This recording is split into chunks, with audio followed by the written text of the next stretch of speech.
Hola, ¿qué tal? ¿Cómo estás? Soy Carlos Vitéz y te doy la bienvenida a una nueva entrega de Bitácora Mental. Si hay algo que prácticamente todos tenemos claro, es que hace ya muchísimos años la privacidad no existe, porque feneció allá por los 90s, cuando el acceso a Internet comenzó a popularizarse y la tecnología nos hizo rehenes de nuestros propios secretos. Al principio casi no quisimos creernos las consecuencias que aquello tendría, pero poco a poco fuimos entendiendo que lo que subes a la red nunca sabes hasta dónde llegará, ni siquiera eliminando a conciencia el rastro que te fuera posible borrar. Y luego vino una segunda etapa en la que ya no necesitabas subir las cosas porque entre hackers, aplicaciones de móviles y programas gratis con veneno, más las adictivas redes sociales diseñadas para la esclavitud digital, redondearon y perfeccionaron esta técnica de hurgar en nuestra información, adueñarse de ella y utilizarla a su antojo. Y así hemos llegado a estos días en que sin el consentimiento de aceptar lo inaceptable, ya no es posible utilizar prácticamente nada que se conecte o no a Internet. Desde aplicaciones, programas o incluso dispositivos de los más variados, a través de los cuales un software convenientemente diseñado para hurgar en nuestras vidas obtiene todo lo necesario para saber de nosotros más que nosotros mismos. Y esto ha llegado al punto de que, por ejemplo, te puede ocurrir comprar un televisor que te cueste miles de euros y no poder utilizarlo si no le aportas al fabricante toda la información personal que le venga en gana solicitarte. Eso sí, para cumplir con las formalidades legales, te presentará un texto en ocasiones absurdamente largo, con una letra pequeña casi ilegible para que te des por enterado del atropello que vas a consentir. Y una vez más, entregados tus preciados datos, jamás sabrás dónde terminarán o qué uso se hará de ellos, porque por más que te juren y perjuren que estás protegido por la ley, una empresa responsable que vela por ti, tu seguridad, y vaya a saber que otras milongas te hayan soltado en el camino, porque no les queda más remedio, todo esto es a sabiendas de que esas palabras se las va a llevar el viento. Pero si ya era grande el ultraje a los datos personales y la privacidad de forma directa, ocasionados por nuestra interacción en primera persona con algo o alguien, todavía no faltaban los daños colaterales. Y hoy quiero hablar muy brevemente de uno de los problemas que nos provocan esas empresas, plataformas, aplicaciones o incluso personas que en cada caso obtienen nuestros datos. Es que no solo está el riesgo de fugas involuntarias de información del tipo que sean, porque hoy por hoy no debe haber ya base de datos apetecible que no haya sido hackeada. Y la molestia o el problema al que me refiero es a la venta de nuestros datos o siendo moderados y prudentes cómo se comparte nuestra información con lo que llaman socios, colaboradores, y todas esas cosas que suelen decir. Creo que si estás en una edad en la que sabes quiénes son los Reyes Magos y tienes eso claro, pocas dudas tendrás de que hay un comercio salvaje con nuestra información personal. Y sin lugar a duda, mucha gente está ganando dinero con eso, a la vez que nos perjudican aumentando exponencialmente nuestro riesgo a perder la privacidad. Y esto no es necesario explicarlo porque cualquiera entiende que si le hemos dado la información a alguien y ese alguien se lo comparte o vende a otros 300 socios o colaboradores, eso no nos beneficia en absolutamente nada. Además, esos 300 o los que sean, es muy probable que a su vez repliquen esto y así en poco tiempo tú, creyéndote un don nadie y con tus datos a salvo porque lo único que has hecho es comprar un televisor, resulta que eres conocido a lo largo y ancho de todo el planeta y vaya a saber quién está ahora mismo pensando en jugártela. Pero sin irnos hasta ese punto, porque las 1000 formas e intentos de robarnos merecerían un episodio aparte. Hoy quiero centrarme en las llamadas, correos y, SMS que nos llegan por culpa de esas prácticas de compartir nuestros datos personales.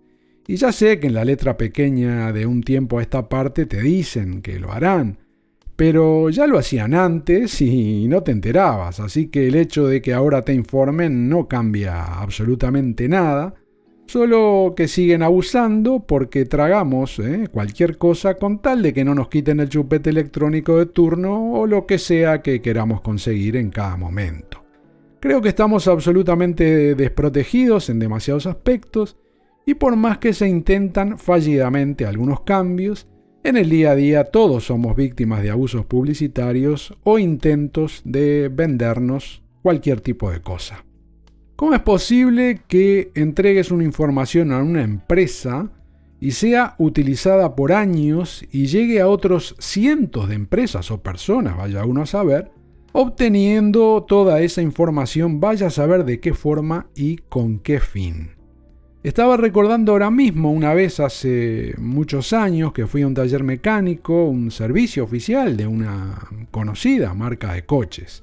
Tenía que hacerle, un par de tonterías y poco faltó para que me pidieran un examen de orina como dato personal para su ficha de cliente. Y a mí no me interesaba ser cliente, tengo que decir, solo solucionar ese problema o par de cositas que tenía por las que había ido. Y de hecho no regresé a aquel sitio, a ese taller, pero resulta que incluso 10 años después o más, ya ni recuerdo, continuaban enviándome mensajes desde ese taller sin que yo hubiera vuelto a pasar por él y habiendo vendido el coche un tiempo después de aquella visita. Otro caso que padecí durante años fue el haber pecado queriendo saber el precio al contado de un coche 0 kilómetros. No hubo forma de que me lo dijeran telefónicamente y me tuve que acercar al concesionario. Del mismo modo que en el caso anterior, poco les faltó para pedirme un análisis de sangre, porque no había forma de que me dijeran el precio y alguna opción de financiación si no rellenaban una ficha personal mía como que estaba interesado. Pero si ni siquiera sabía si estaba interesado en el coche, si aún no lo había visto en persona, ni tampoco pretendía probarlo. Yo lo único que quería era saber el precio para ver si lo podía incluir dentro de las opciones que me estaba planteando según mi presupuesto. Finalmente conseguí que me dijeran el precio y fue la única vez que visité ese concesionario porque lo descarté el tipo de vehículo por el que había consultado. Pero aún así, durante años me estuvieron enviando publicidad por diferentes medios. Y ya que estoy con tema de coches, tengo un tercer caso. Otro taller oficial al que no he ido desde hace más de 7 años porque, entre otras cosas, ya no tengo ese vehículo. Pues hace un par de días me llegó una nueva promoción, ya no recuerdo ni de qué. Es absolutamente indignante la cantidad de basura con la que nos bombardean a diario, año tras año, y resulta inconcebible que le des la información a alguien para algo concreto y poco después comiences a recibir ofertas y propuestas de todo tipo. Y el gran problema es que están quienes actúan de forma, vamos a decir, responsable, colaborando con la posibilidad de que te opongas a continuar recibiendo eso que te están enviando y no has solicitado, pero también existen muchos de los que te complican la vida de todo tipo de forma para hacer que desistas de tu intento. Incluso hay quien pretende que le envíes carta postal para liberarte de esa tortura publicitaria. En este último caso del que te estoy hablando, el taller oficial, sí que he querido darme de baja, pero al intentar hacerlo desde el correo que me llegó, me enviaron a una web en la que me pedían datos personales, que la verdad no sé a quién se los estaría dando. Tenía que aportar el nombre y los 2 apellidos, el número del documento de identidad, rellenar información sobre desde qué empresa me habían enviado, de cuál de sus socios era el que me había enviado eso, a lo que yo quería oponerme y que no me siguieran enviando. Y también me preguntaban por qué quería darme de baja. Bueno, y algo más que ya ni sé qué era porque terminé bastante cabreado y bueno, cerré el navegador y pensé en ese momento en contarlo a través de este audio. Pero ¿por qué no rellené el formulario? Porque la verdad me pareció un atropello, ya que al obligarme a recibir cosas que no había solicitado, deberían haberme permitido darme de baja con un simple clic, como ocurre en otros casos. Y porque además, los que llevan estos años enviándome cosas es gracias a que en 2007, ojo, hace casi 20 años, yo aporté información personal para ser atendido en un taller al que no he vuelto en los últimos 7 años y pico. Entre otras cosas, porque ese taller ya no existe como tal y sus instalaciones ahora forman parte de un conglomerado de empresas. Y ahí no hacen servicio oficial, venden coches y de otra marca. Los que me están enviando estas promociones, de las que estoy hablando concretamente, al igual que sus socios, no me conocen y solo han venido usando mi información de hace casi 2 décadas.